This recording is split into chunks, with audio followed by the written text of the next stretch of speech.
আলাইকুম। ওয়ালাইকুম সালাম। এই সালাম দিলি কেন? তো সালাম খাইছে কেন রে? সালাম দে তো। হ্যাঁ? এই অভদ্র ছেলে, এই অভদ্র ছেলে। দুষি সাউন্ডে। না, এই সালাম দিলি তুই। মুশকিল কি আছে?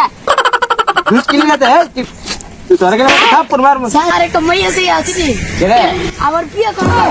এ বসিছে তো বিয়া করব কইছিস সাউন্ডে। এই অভদ্র ছেলে। এ বাপ, এটা বিয়ে তো এটা সিজন নই। সিজন শীতের সময় কি বল না থাকে কি জমে? আই চলে কি কস পোলা বানি দেব অভদ্র পোলা বানি এগুলা।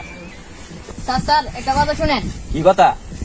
শুনছি যে আপনার বউ নাকি চলে এসে। এই শালার পুত আমি বিয়া করছি আমার বচে রে তো। স্যার আপনি মেয়ে একটা ছেলের সঙ্গে লাইন মারতেছে। এই শালার পুত আমি তো বিয়ে করছি আমার মেয়ে আইবো কই গা। আরে লাহেন আপনার বদ্ধতা। আপনি যে কতটুকু বদ্ধ এটা আমরা বাবা কিনা জানি। এই বেটা এই তোরা তো অভদ্রই এরকম বালা। যা তোরা সাথে আজকে আমার বন্ধুত্ব এবার। এই ওইলে ওর মতো হইতে হইব। আরে বাপ মা তারা কোন শিক্ষা দেয় নাই। এই ছেলেটা দেখ, এই ছেলেটা পড়ালেখা তো ভালো, এই ছেলেটা বুদ্ধিমান, এই ছেলেটার বিবেক বুদ্ধি সব দিকে তোদের থেকে আলাদা। তোরা যে অভদ্র হইছো তোদের তোদের আর কিছুদিন পরেই তো দেখা যাবে যে তোরা রাস্তার চিপা চাপা ফেলে ঘুরতেছ ইয়ে করতেছ।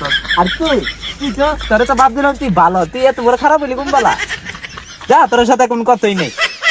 চল no, no, no, no.